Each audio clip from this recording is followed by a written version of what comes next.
السلام عليكم ورحمة الله وبركاته حبايبي. النهارده هنفرق ما بين البريزنت سيمبل والبريزنت كونتينيوس.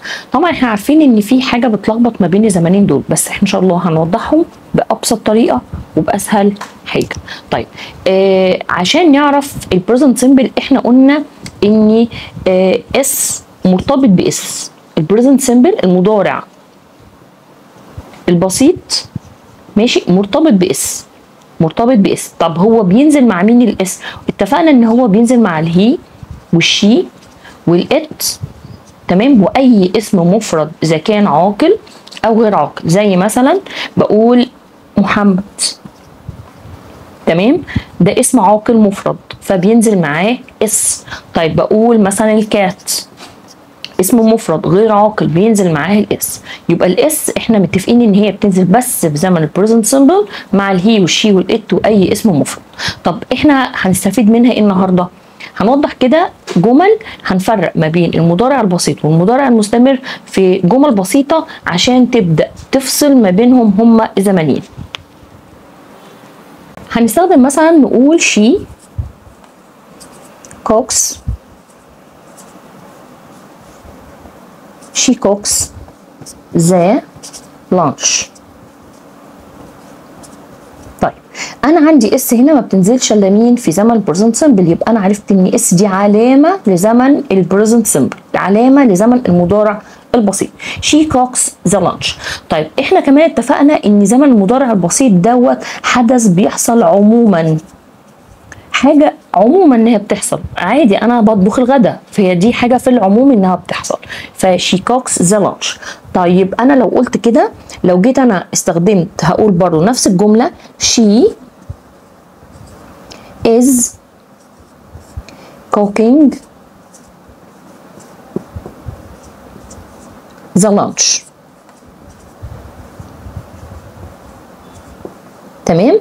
يبقى انا حطيت هنا الاي ان جي على المصدر ونزلته على الفعل قصدي، ونزلت المين الاز اللي خاصه بمين؟ بالهي والشي والات دوت في زمن مين؟ البريزنت سيمبل، المضارع المستمر، المضارع الايه؟ البريزنت كونتينيوس، المضارع المستمر. يبقى انا عندي هنا بقول ان شي كوكس ذا لانش، هي طبخت الايه؟ بتطبخ الغداء.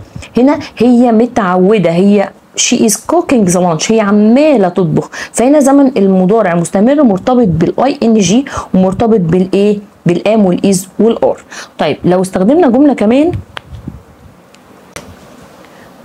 هنقول I play the football.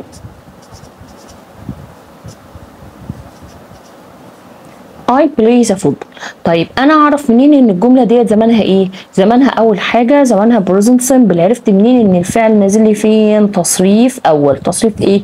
اول نازل مع الاي، تمام. فبقول I play the football، هو كده متعود على لعبه كره القدم، يبقى في العموم ان هو بيلعب كره الايه؟ القدم. لو استخدمت نفس الجمله وهنقول مثلا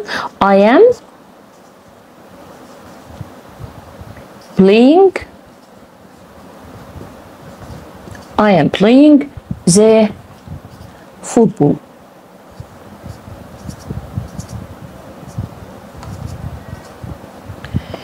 كده هو بيلعب كرة القدم، هو بيلعبها، تمام. يبقى المضارع المستمر بيتكلم في حاجة انا ممكن بلعبها دلوقتي وهقف عنها، انما البريزنت سيمبل بيتكلم في الحاجه العمومه، في الحاجه اللي انا متعوده ان انا اعملها. هو متعود هنا في البريزنت سيمبل ان هو يلعب كره القدم، اما في البريزنت كونتينيوس فهو بيلعب وبيقف وبيرجع يبطل ويرجع تاني يلعب، اوكي. فهنا بيستخدم البريزنت كونتينيوس. طيب هل ينفع ان البريزنت سيمبل والبريزنت كونتينيوس استخدمهم في حاله المستقبل؟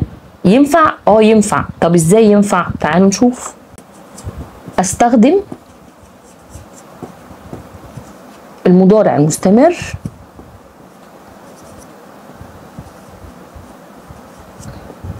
في المستقبل. حد يقول لي ازاي اقدر استخدم المضارع المستمر في المستقبل؟ طيب لو قلت مثلا she is traveling، she is traveling خلاص to Luxor. اوكي tomorrow.